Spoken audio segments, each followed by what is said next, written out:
সুপ্রিয় দর্শক আসসালামু আলাইকুম। কেমন আছেন আপনারা সবাই? আশা করছি আপনারা অনেক ভালো আছেন। বরাবরের মতোই আমি Mohammad Mujahidul Islam, dream project MS রংপুরের পক্ষ থেকে। তো আজকে একটা নতুন বিষয় নিয়ে আপনাদের সাথে আলোচনা করব। তো বিষয়টা অনেকে জানেন, অনেকে জানেন না। যারা বিশেষ করে নতুন তারা খুবই ভয়ভীতির মধ্যে থাকেন এই বিষয়টা নিয়ে। আর যারা সিনিয়র, যারা চাষটা করে আসতেছেন তারা তো জানেনই। তো আজকে আমরা একটা সৌদি খেজুরের সারের ভিত্তিক একটা সমস্যা নিয়ে আলোচনা করব। আমি যদি প্রথমত এই গাছটা আপনাদের দেখাই, এই যে দেখুন এই পাতাটা লক্ষ্য করুন দর্শক। দেখুন এই পাতাটা কিন্তু মেলতেছে না। এই যে দেখুন এই জায়গাগুলো, পাতাগুলো এক জায়গায় সমষ্টিগতভাবে আটকে আছে। এই যে দেখতে পাচ্ছেন এই পাতাগুলো কিন্তু একেবারে সমষ্টিগতভাবে আটকে আছে। আবার দেখুন এই পাতাটা, এটা কিন্তু প্রথম পাতা যেটা দেখুন এটা অফশুটের। এই যে প্রথম পাতা ছিল এইটা, এই যে লক্ষ্য করতে পাচ্ছেন গোড়াটা। তবে ধীরে ধীরে কিন্তু দেখুন পাতাগুলো প্রস্ফুটিত হচ্ছে। যত নতুন পাতা আসতেছে তত এটা ভালোর দিকে যাচ্ছে। আবার যদি এই দিকে দেখাই, এই যে দেখুন পাতাগুলো কেমন কুঁকড়ে আছে, এই যে লক্ষ্য করুন। আমি আরো কয়েকটি গাছ আপনাদের দেখাই, এরপর আমি বিষয়টা আপনাদের সাথে সম্পূর্ণ রকম খোলাসাভাবে আলোচনা করব।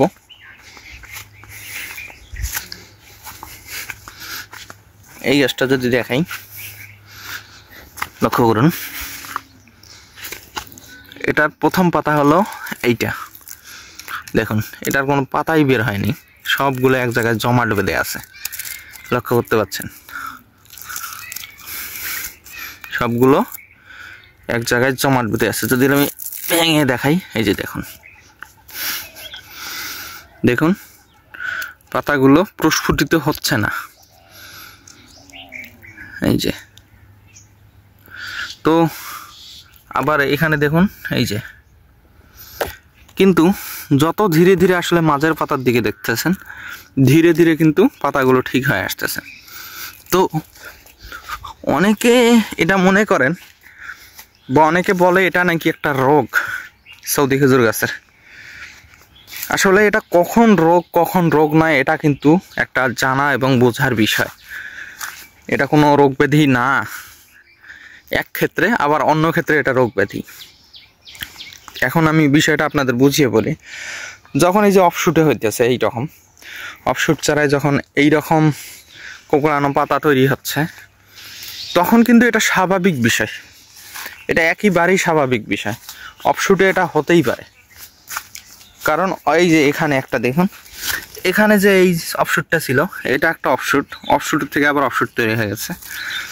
তো যখন এই অফশুটটা ছিল তখন আমি কিন্তু কেটে দিয়েছিলাম ওই টাইপের পাতাগুলো, কিন্তু দেখুন এখন কিন্তু পাতাগুলো বেশ ভালো আছে। অর্থাৎ এইটা কিন্তু কোনো সমস্যা নয়। এই অফশুট ছাড়া যে এরকম কোঁকড়ায় বের হবে এটা একটা স্বাভাবিক নিয়ম।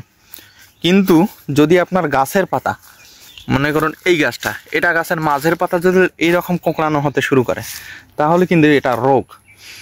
এটা রোগে এটার একটা প্রমাণ আপনাদের দিই। এই যে ছোট গাছটা দেখতে পাচ্ছেন, এটাই কিন্তু ওই সমস্যাটা হয়ে গেছিল। এই যে দেখুন, দেখুন দেখুন তো এটা কোনো পাতার আকার, লক্ষ্য করুন। এই দেখুন পাতাগুলো এখানে আসে একেবারে কুঁকড়িয়ে গেছে। আর পাতার সাইজটা দেখুন কত ছোট্ট ছোট্ট। আমি আঙ্গুল দিচ্ছি, এই যে দেখুন 3 আঙ্গুলের সমান পাতা। তো এইটা যখন হবে গাছে, যখন এইটা হবে তখন কিন্তু এটা একটা সমস্যা, এটা একটা রোগ। এটা হলো মাইক্রোনিউট্রিয়েন্টের অভাব হয়ে যায় গাছে এবং হালকা ছত্রাকের আক্রমণও। কিন্তু এটা সারতে কিন্তু অনেক সময় লেগে যায়। কিন্তু এই যে দেখুন, নিয়মিত যদি পরিচর্যা করা যায় এবং প্রয়োজন মাফিক সার প্রদান করা যায়, তাইলে কিন্তু এই যে দেখুন মাঝের পাতাগুলো ঠিক হয়ে আছে। এই যে লক্ষ্য করতে পাচ্ছেন কত বড় বড় পাতা, কিন্তু ওখানে কিন্তু 3 আঙ্গুল পাতা ছিল, এখানে দেখুন এটা কিন্তু ঠিক হয়ে আসতেছে। অর্থাৎ আমরা যে এরকম কাজগুলো দেখি অফশুট বের হয় আমাদের, এইটা কিন্তু কোনো রোগ নয়, বড় কোনো রোগ নয়, এটা হয়ে থাকে। পরবর্তীতে যখন ধীরে ধীরে নতুন পাতা আসে আরও মাঝ থেকে, তখন এটা ঠিক হয়ে যায়। কিন্তু এইটাই যদি আবার ওই গাছের মাঝখানে হয়ে যায়, গাছের পাতায় হয়ে যায়, আসলে অফশুট পাতে, সেই ক্ষেত্রে কিন্তু এটা একটা সমস্যা। এটা থেকে ওভারকাম করতে প্রচুর সময় লেগে যায়, প্রচুর পরিমাণে সময় লেগে যায়।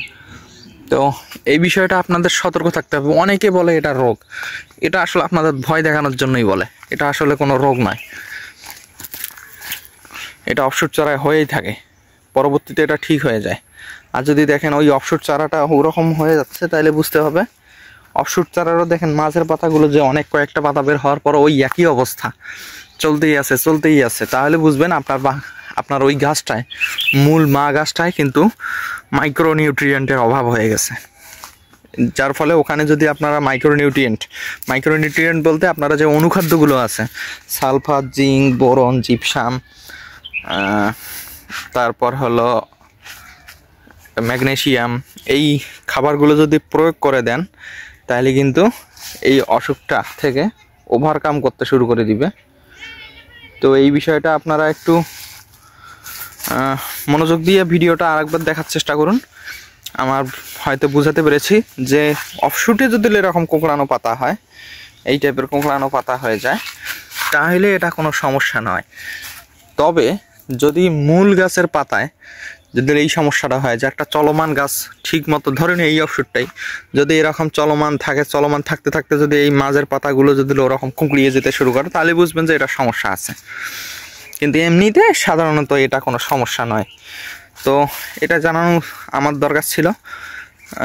2-4 জন এটা নিয়ে মেসেজ করেছিলেন, ছবি দিয়েছিলেন, তাদের আমি যদিও বলেই দিয়েছি যে আসলে এটা কোনো রোগ নয়। আপনারা আসলে এই বিষয়গুলো, একটা খেজুর চাষের ভিডিও দেখতে গেলে আপনারা একটু চ্যানেলটা পুরোপুরি ঘুরে দেখেন না। এই বিষয়গুলো কিন্তু আমরা আগেই জানিয়েছিলাম আপনাদের, এটা আমাদের কাছে জানার জন্য ফোন দেওয়ারই প্রয়োজন ছিল না। আপনারা আসলে সব ভিডিওগুলো দেখেন না। খেজুর চাষ করতে গেলে আপনাদের খুঁটিনাটি বিষয়গুলো সবগুলো একটু দেখার চেষ্টা করতে হবে। যেহেতু নতুন চাষ, একটু জানার আগ্রহ থাকতে হবে এবং একটু কষ্ট করে হলেও একটু সময় দিয়ে এই বিষয়গুলো দেখে শিখতে হবে। তো আজকের ভিডিও এখানেই শেষ করছি দর্শক। আসসালামু আলাইকুম রহমতুল্লাহ। এবং আপনারা কি কি বিষয়ে ভিডিও চান সে বিষয়ে আমাদের জানাবেন। সামনে হয়তো আমরা ছাদে কিভাবে আপনারা সৌদি খেজুর বাগান করতে পারবেন বা সৌদি খেজুরের গাছ লাগাতে পারবেন, এই বিষয় নিয়ে আলোচনা করব। তো সবাইকে আবারও সালাম জানিয়ে আমার এই ভিডিও শেষ করছি। আসসালামু আলাইকুম রহমতুল্লাহ।